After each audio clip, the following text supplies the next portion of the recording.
Hi friends, मैं हूं योगेंद्र कुमार जायसवाल और आप देख रहे हैं सक्सेस ट्रैक। आज हम लोग, जैसे कि मैं आप लोग को पहले वीडियो में बता चुका था कि एक और एपीएच का वीडियो बनाऊंगा जो कि कैलकुलेशन के बेस्ड पर होगा। मतलब कि उसमें कितना लीकेज होगा, तो एयर वहाँ से कितना लीक करेगा और वो आईडी फैन पर कितना इफेक्ट करेगा, उसके बारे से हम लोग देखेंगे। और जो एयर प्री हीटर में लीकेज हो रहा है उसको कैसे हम लोग फाइंड आउट करेंगे, और ऐसे कितने सारे ट्यूब को हम लोग ब्लॉक कर सकते हैं या फिर डमी कर सकते हैं जिसके थ्रू हम लोग उसको यूज कर पाएँ। ठीक है, मतलब कि ऐसे कितने ट्यूब को हम लोग ब्लेंड करने के बाद भी हम लोग एपीएच को यूज कर सकते हैं और कितने ट्यूब डमी होने के बाद में उसको यूज़ नहीं करना है। तो उसके बारे से आज हम लोग एक एक करके वीडियो बना रहे हैं। चलिए देखते हैं कि क्या क्या हम लोग को करना है। ठीक है, कैसे उसको फाइंड आउट करना है। तो वीडियो को एंड तक देखते रहिएगा ताकि आपका बहुत ज़्यादा हेल्प हो सके, चाहे वो बीओई के एग्ज़ाम में हो, चाहे इंटरव्यू में हो, चाहे वो फर्स्ट क्लास हो या फिर सेकेंड क्लास हो। ठीक है, तो चलिए स्टार्ट करते हैं हम लोग एपीएच के फाइंडिंग लीकेज को हम लोग कैसे फाइंड आउट कर सकते हैं। ठीक है, आपको पता ही होगा कि ऑक्सीजन एनालाइजर जो लगा रहता है वो क्या रहता है, एपीएच के इनलेट पर और इको के आउटलेट पर लगा होता है। मतलब कि यहाँ पर O2 एनालाइजर लगा रहेगा। तो ये O2 एनालाइजर का काम एक डायग्राम यहाँ पर दिखाया गया है। ये क्या है, एपीएच है और एपीएच में ट्यूब एंड सेल है, तो इसीलिए इसको बोला जाता है shell and tube type APH, air preheater. ठीक है, और इसके क्या क्या फंक्शंस होते हैं वो तो पहले वीडियो में बता चुका हूँ, जाके आप देखिए वीडियो। तो सेल एंड ट्यूब टाइप्स, और ये दो टाइप्स के आते हैं। एक होता है रोटरी एयर प्री हीटर और एक होता है स्टैटिक एयर प्री हीटर। तो ये स्टैटिक एयर प्री हीटर के टाइप है। ठीक है, स्टैटिक एयर प्री हीटर के अंतर्गत आता है। तो जो फ्लू गैस होता है वो उसमें कौन सा प्रेशर होता है, नेगेटिव प्रेशर होता है। ठीक है, और ये जनरली फ्लू गैस कहीं कहीं पर देखने को मिलता है कि फ्लू गैस ट्यूब के अंदर रहता है और ऑक्सीजन जो एफडी फैन के थ्रू जो ऑक्सीजन हम लोग सप्लाई कर रहे हैं, एयर सप्लाई, वो ट्यूब के बाहर रहता है। ठीक है, तो इस चीज़ को याद रखना, कहीं पर वो ट्यूब के अंदर होता है तो कभी ट्यूब के बाहर रहता है, तो इस चीज़ को याद रखिएगा। तो मान के चलो कि यहाँ पर जो कि फ्लू गैस है वो ट्यूब के अंदर क्या हो रहा है, सप्लाई हो रहा है, और ट्यूब यहाँ से हीट एक्सचेंजर का काम कर रहा है जिसकी वजह से हीट ट्रांसफर कर रहा है किस पर, एयर पर। एफडी फैन के द्वारा जो एयर भेजा जा रहा है उस पर क्या कर रहा है, वो हीट को ट्रांसफर कर रहा है। तो जब एफडी फैन के थ्रू हम लोग भेजेंगे एयर को तो यहाँ पर पैसेज बना होता है। ठीक है, ये पैसेज क्या करेगा, इधर तुरंत सप्लाई होने नहीं देता है एयर को, ये क्या करता है, उसको सर्कुलेट करके आउटलेट देता है। तो यहाँ पर ये सर्कुलेट होगा ताकि वो अच्छे से क्या हो सके, गर्म हो सके। ठीक है, आगे देख लेते हैं फाइंडिंग ऑफ लीकेज। तो लीकेज को हम लोग कैसे फाइंड आउट कर सकते हैं। एक देखिए, एनालाइजर एपीएच के इनलेट पर लगा होता है और एक एपीएच के आउटलेट पर, यहाँ पर मान के चलो एपीएच के एक आउटलेट पर क्या लगाया जा सकता है, एक होल रहता है जहाँ पर मैनुअल एनालाइजर, जिसको आप ले जा करके क्या कर सकते हो, वहाँ पर चेक कर सकते हो। तो क्या करेंगे, एक इनलेट पर और एक आउटलेट पर, दोनों पर हम लोग क्या करेंगे, ऑक्सीजन एनालाइजर लगाएंगे। और मान के चलो कि ये अगर ऑक्सीजन यहाँ पर इनलेट पर इसका दिखा रहा है 3% ऑक्सीजन दिखा रहा है और यहाँ पर अगर 4% ऑक्सीजन शो कर रहा है, तो वो क्या हो जाएगा, लीकेज हो जाएगा। मतलब कि 1% का क्या हो रहा है, यहाँ पर एयर का लीकेज हो रहा है। तो उस चीज़ को यहाँ से हम लोग फाइंड आउट कर लिए। ठीक है, अगर दोनों में टेम्परेचर, दोनों में ऑक्सीजन का डिफरेंस आया, मतलब कि यहाँ पर क्या है, लीकेज है। तो उस चीज़ को हम लोग oxygen analyser, extra oxygen analyser लगा कर उसको क्या किया जा सकता है, फाइंड आउट किया जा सकता है। ठीक, एक और कंडीशन है, बिना ऑक्सीजन एनालाइजर के आप उसको चेक कर सकते हो। ये प्रैक्टिस के अनुसार देखा गया है कि जब आप बॉयलर को फुल लोड पे चलाओ, सेम वही गैस आप यूज़ करो तो जब पहले आप चलाते थे तो ऑक्सीजन परसेंटेज आराम से मेंटेन होता था। जब उसी को कुछ दिनों बाद देख रहे हो प्रैक्टिस में तो क्या होता है, ऑक्सीजन वहाँ पर मेंटेन हम लोग नहीं कर पाते, ठीक है। प्लस आईडी का जो डैम्पर होता है वो क्या रहता है, पूरा फुल ओपन हो जाता है। ऐसा कई बार देखा गया है। तो उस कंडीशन में होता क्या है, जो सप्लाई एफडी फैन है, जो एफडी फैन हम लोग भेज रहे हैं, सप्लाई भेज रहे हैं, तो ये क्या करता है, कहीं पर अगर लीकेज हो गया तो ट्यूब के अंदर क्या कर जाता है, प्रवेश कर जाता है और यहीं से वो आईडी फैन में चला जाता है। तो क्या होगा, ये प्रॉपर ऑक्सीजन हम लोग फर्नेस तक पहुंचा ही नहीं पाएंगे, ठीक है। अगर यहाँ से लीकेज हो गया तो क्या हो गया, यहाँ से एयर जो भेज रहे हैं उसकी मात्रा कम हो गई, तो कम हो गई तो ऑक्सीजन आप फर्नेस पे मेंटेन नहीं कर पाओगे। लेकिन आईडी का प्रेशर बढ़ जाता है, सक्शन प्रेशर। क्यों? क्योंकि यहाँ से वो क्या कर रहा है, एक्स्ट्रा फ्लो गैस के साथ में ऑक्सीजन को भी खींच रहा है, जिसकी वजह से आईडी का डैम्पर क्या है, फुल ओपन है। इससे ज़्यादा आप ओपन भी नहीं कर सकते, ठीक है। तो यही कंडीशन होता है। तो ये प्रैक्टिस पे देखा गया है। तो यहाँ से भी आप ऐसे ही नॉर्मली उसको फाइंड आउट कर सकते हो। नेक्स्ट देख लेते हैं, after APH leakage how much load variation of ID fan. मतलब कि एपीएच पर अगर लीकेज हो जाए, एयर का लीकेज हो जाए, तो आईडी फैन पर कितना लोड बढ़ेगा, ये क्वेश्चंस में पूछा ही जाता है, चाहे वो इंटरव्यू हो या फिर बॉयलर का एग्ज़ाम हो, ठीक है। या तो बॉयलर सेकेंड क्लास के, फर्स्ट क्लास के बेस पर, जो कि गवर्नमेंट जॉब आजकल तो बहुत ज़्यादा वैकेंसीज निकालता है, तो वहाँ पर भी ये सारे क्वेश्चंस पूछे जाते हैं। तो इस चीज़ को देखिएगा, कैसे हम लोग उसको निकाल सकते हैं, कैसे कैलकुलेट करते हैं, उसके बारे से हम लोग देख लेते हैं। तो मान के चलो यहाँ पर हम लोग इसी के थ्रू ही निकालते हैं, आईडी फैन पर लोड कितना होगा और यहाँ से कितना ऑक्सीजन जो है, एयर जो है लीकेज हो रहा है, वो भी हम लोग फाइंड आउट कर लेते हैं, ठीक है। तो चलिए स्टार्ट करते हैं। मान के चलो कि ऑक्सीजन एनालाइजर पर फर्स्ट वाले में कितना दिखा रहा है अगर मान के चलो कि फर्स्ट वाले में 3% ऑक्सीजन दिखा रहा है और सेकेंड जो यहाँ पर आप लगाए हो उसमें अगर O2% अगर 4% दिखा रहा है, मान के चलो, ऐसी कैजुअली आपको कैलकुलेशन बता रहा हूँ, तो क्या होगा, यहाँ पर दोनों को हम लोग कैलकुलेट कर लेते हैं। और इसको कैलकुलेट करने के लिए आपको बताया था एक्सेस एयर वाला जो वीडियो है उसमें आप जाकर देख लीजिएगा। यहाँ पर और एक बार बता देता हूँ। तो मान के चलो कि फर्स्ट वाले में 3% और सेकेंड वाले में जो ऑक्सीजन परसेंटेज है वो 4% दिखा रहा है एनालाइजर पर। तो एक्सेस एयर यहाँ से निकाल लेते हैं। तो मान के चलो एक्सेस एयर इक्वल्स टू क्या हो जाएगा, oxygen percentage divided by 21 minus क्या होता है, ऑक्सीजन परसेंटेज इंटू 100 के बराबर होता है। सेम टू सेम यहाँ पर भी होगा, oxygen percent divided by 21 minus oxygen percent into 100। दोनों का हम लोग निकाल लेते हैं, ठीक है। यहाँ पर इनलेट पर ऑक्सीजन और आउटलेट पर ऑक्सीजन, आउटलेट पर ज़्यादा ऑक्सीजन है, मतलब कि यहाँ पर लीकेज है। तो उसको कैसे फाइंड आउट कर रहे हैं, देखिए यहाँ पर जो एक्सेस एयर है वो कितना आएगा, 3% है, तो ऑक्सीजन 3 माइनस 21 और यहाँ पर कितना आ जाएगा 3 इक्वल्स टू 100 और ये क्या हो जाएगा 300 डिवाइडेड बाय 18। तो 300 डिवाइडेड बाय 18, तो इसका एक्सेस एयर कितना आ जाएगा 67 के बराबर एक्सेस एयर आ जाएगा। ये क्या है, इनलेट पर हम लोग एक्सेस एयर दे रहे हैं उसकी मात्रा है। तो जो आउटलेट पर हम लोग एक्सेस एयर दे रहे हैं, यहाँ पर जो 4% अपने को मिला है वो कितना है उसको देख लेते हैं। तो यहाँ पर यदि 4% मिल रहा है तो ये क्या हो जाएगा 21 माइनस 4 इंटू 100, तो ये कितना हो जाएगा 400 डिवाइडेड बाय 17। अगर हम लोग इसको कटाएंगे तो कितना आ जाएगा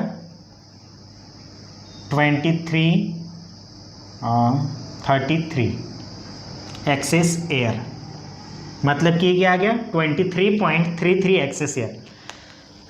मतलब कि इनलेट पर जो एक्सेस एयर है वो कितना है 16.67 है और एपीएच के आउटलेट पर जो है वो 23.33 है। मतलब कि यहाँ पर क्या हो रहा है, लीकेज हो रहा है, ठीक है। तो ये लीकेज कितना हुआ है वो देख लेते हैं। एक्सेस लीकेज कितना हुआ है, दोनों के बीच का डिफरेंस, तो दोनों के बीच का डिफरेंस कितना आएगा 6.85 एक्सेस एयर। तो यहाँ पर दोनों के बीच का जो डिफरेंस है वो कितना आ रहा है 6.85, मतलब कि यहाँ से लीकेज होने वाली एयर की मात्रा कितनी है 6.85% एक्स्ट्रा है। ठीक है, वहाँ पर से उतना लीकेज हो रहा है, ये फाइंड आउट हो गया।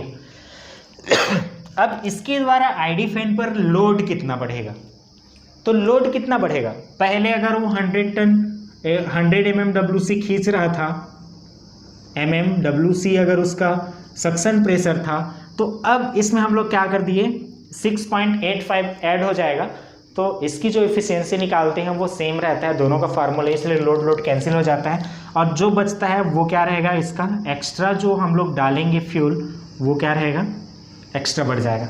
मान के चलो कि पहले आप 50 टन आप या 60 टन आप फ्यूल दे रहे थे, जिसके वजह और इसको जलाने के लिए आप एक्सेस एयर सप्लाई कर रहे थे, मान के चलो कि 20 एक्सेस एयर दे रहे थे, तो दोनों मिला के कितना ले रहा था 80 ले रहा था।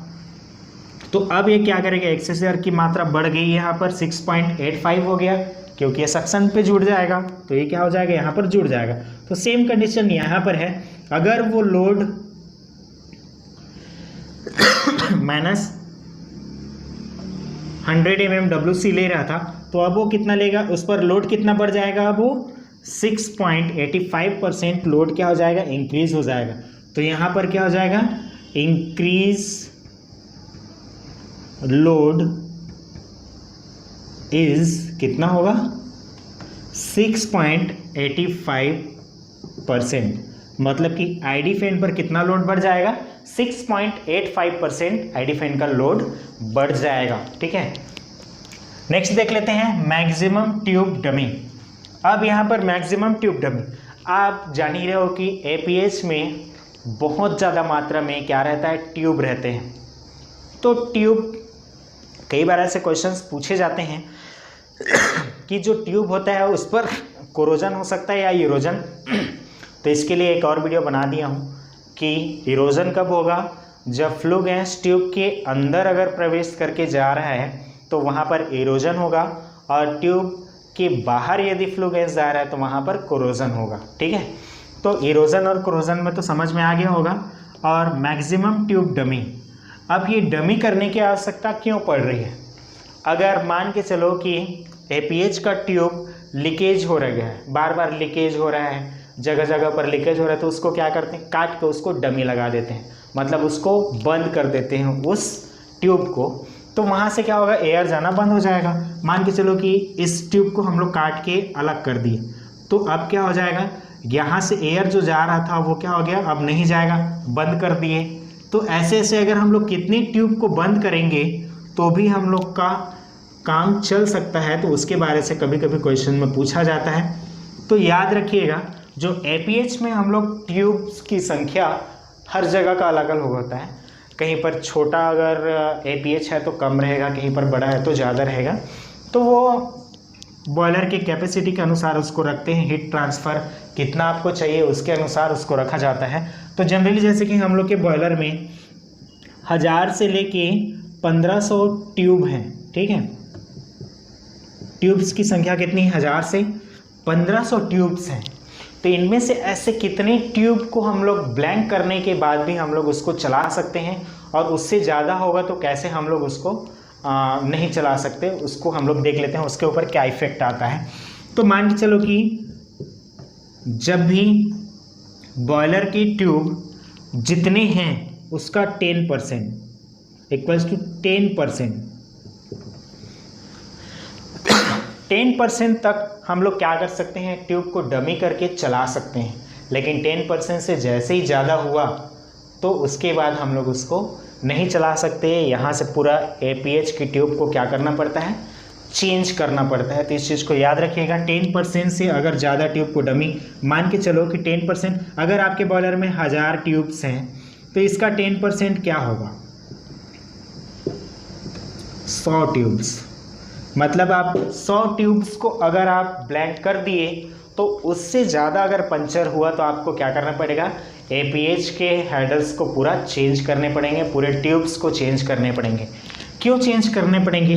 अब देखो यहाँ से फ्लू गैस जो एंटर कर रहा था ट्यूब में, अगर 100 ट्यूब्स को आप ब्लैंक कर दिए तो क्या हो जाएगा, आईडी फैन का सक्शन प्रेशर बढ़ जाएगा, वो ज़्यादा सक करना चालू करेगा वहाँ से, क्योंकि बेचारे को खींचने के लिए ज़्यादा ताकत लगेगा, तो आईडी फैन का करंट क्या होगा, बढ़ जाएगा और प्रॉपर वहाँ से हम लोग फ्लू गैस को चिमनी के थ्रू बाहर नहीं निकल पाएंगे, जिसकी वजह से फर्नेस प्रॉपर जलेगा नहीं और उसकी एफिशिएंसी क्या हो जाएगी, डाउन हो जाएगी और प्रॉपर हम लोग बर्न नहीं कर पाएंगे फर्नेस को। इसीलिए हम लोग को 10% से अगर ज़्यादा हुआ तो उसको क्या कर देते हैं, चेंज करना पड़ जाता है। और ये मेनली डिफेक्ट कब आएगा, जब आपके फ्यूल में क्या हो, सल्फ़र की मात्रा ज़्यादा हो, तभी ये ज़्यादातर प्रॉब्लम आता है। तो सल्फ़र की मात्रा को कंट्रोल करने के लिए क्या करना है, आपको कम सल्फ़र वाले फ्यूल का यूज़ करना है, या फिर उस पर सल्फ़र की मात्रा अगर ज़्यादा है तो उसको कम करके उसको यूज़ किया जाता है। जैसे कि यहाँ पर हम लोग को अनबर्न गैस अगर आएगा तो उसमें सल्फ़र कंटेंट ज़्यादा होगा, और फ्लू गैस का टेम्परेचर अगर हम लोग इंक्रीज़ कर देंगे तो सल्फ़र की मात्रा कम हो जाती है। तो इस चीज़ को याद रखिएगा। फ्लू गैस का टेम्परेचर इसीलिए बोला जाता है कि कम से कम यहाँ पर 230 रहना चाहिए, क्योंकि जो सल्फ़र का बर्निंग पॉइंट है वो क्या हो जाता है, 260 डिग्री से 280 डिग्री तक वो क्या हो जाता है, कंबशन हो जाता है सल्फ़र। ठीक है, तो अगर इससे कम टेम्परेचर हुआ इसके पहले तो वो क्या हो जाएगा, इधर आ जाएगा और यहाँ पर इरोजन कर देगा। और ये आउटलेट का अगर टेम्परेचर कम हो गया तो इस चीज़ को याद रखिए, फ्लू गैस का जो आउटलेट टेम्परेचर होता है वो 140 डिग्री सेंटीग्रेड रखा जाता है। अगर 140 डिग्री सेंटीग्रेड से कम हुआ तो इसमें भी एक बड़ा प्रॉब्लम है। तो यहाँ पर जो सल्फ़र होता है वो क्या हो जाता है, ड्यू पॉइंट सल्फ्यूरिक टेम्परेचर बोला जाता है, due point, sulphur due point बोलते हैं। तो सल्फ़र ड्यू पॉइंट के बारे से एक और वीडियो बना दूंगा मैं, अगर आप लोग बोलोगे तो, नहीं तो इसी से समझ में आ जाता है तो ठीक है। जब भी आउटलेट टेम्परेचर अगर कम होगा, आईडी फैन का आउटलेट टेम्परेचर अगर यहाँ पर कम हो जाएगा तो सल्फ़र क्या हो जाता है, ड्यू पॉइंट टेम्परेचर से कम हो जाता है। तो ड्यू पॉइंट टेम्परेचर से कम होगा तो सल्फ़र क्या हो जाता है, पिघल के देखे ही होगे कि आईडी फैन के आउटलेट से पूरा बूंद बूंद करके निकलता है, वो क्या रहता है, सल्फ्यूरिक एसिड बना लेता है ड्यू पॉइंट होने के बाद। और वो सल्फ्यूरिक एसिड जो है आईडी फैन के आउटलेट डक्ट, इनलेट डक्ट को पूरा क्या कर देता है, कोरोजन कर देता है। तो इसीलिए इसको क्या करते हैं, टेम्परेचर को हम लोग को हाई रखना पड़ता है। एक और चीज़ बता देता हूँ, इफ़िशियंसी ये बहुत ज़्यादा गेन करता है बॉयलर का, लगभग 2 से लेके 10% तक इफ़िशियंसी को क्या करता है, ये इंक्रीज़ करता है APH। कैसे इंक्रीज़ करता है, जब भी हम लोग फर्नेस पर जाने वाली एयर की टेम्परेचर को 20 डिग्री सेंटीग्रेड अगर अधिक बढ़ा देते हैं तो वो बॉयलर पर फ्यूल कंजप्शन की मान को 1% तक क्या कर देता है, कम कर देता है। अब सोचो यहाँ पर जो इनलेट टेम्परेचर है 40 डिग्री सेंटीग्रेड है, अगर एफडी फैन का इनलेट टेम्परेचर एयर का 40 डिग्री है और यहाँ 160 डिग्री या फिर 180 डिग्री है, तो क्या हो जाएगा, यहाँ पर देखो, जब मान के चलो कि इसका आउटलेट टेम्परेचर 180 डिग्री रहेगा और इनलेट टेम्परेचर अगर 40 डिग्री है, तो यहाँ से दोनों का बीच का डिफरेंस कितना आ गया, डिवाइडेड बाई 20 कर देंगे तो ये कितना आ जाएगा, 140 डिवाइडेड बाई 20, तो ये कितना परसेंट हो गया, 7%। मतलब सीधा सीधा आपकी बॉयलर का 7% वो क्या कर सकता है, इफ़िशियंसी को इंक्रीज़ कर सकता है। ठीक है, तो ठीक है फ्रेंड्स, आज के लिए बस इतना ही। अगर ये वीडियो आपको बहुत ज़्यादा इन्फॉर्मेटिव लगा होगा, आपको ये अगर ये कुछ काम आया होगा तो प्लीज़ लाइक कर दीजिएगा एंड सब्सक्राइब करना बिल्कुल मत भूलिएगा अगर आप मेरे चैनल में नए हैं तो। और ऐसे वीडियो और चाहिए तो प्लीज़ आप सपोर्ट करते रहिएगा। आप जो रिस्पांस देते हैं उस रिस्पांस से हम लोग को पॉजिटिव एनर्जी मिलता है और अच्छे अच्छे वीडियो बनाने में हम लोग को काफ़ी सहायता मिलती है। ठीक है फ्रेंड्स, तो आप लोग के रिएक्शन के अनुसार ही हम लोग वीडियो अपलोड कर पाएंगे। तो ठीक है फ्रेंड्स, आज के लिए बस इतना ही and thanks for watching this video. और ऐसे ज़रूरतमंद लोगों के पास इसको शेयर कीजिएगा जिसको ज़रूरत हो। ठीक है, ये सारी चीज़ यहाँ से क्वेश्चन जो है बहुत ज़्यादा इन्फॉर्मेटिव होता है। तो ठीक है फ्रेंड्स, आज के लिए बस इतना ही and thanks for watching this video. Thank you so much.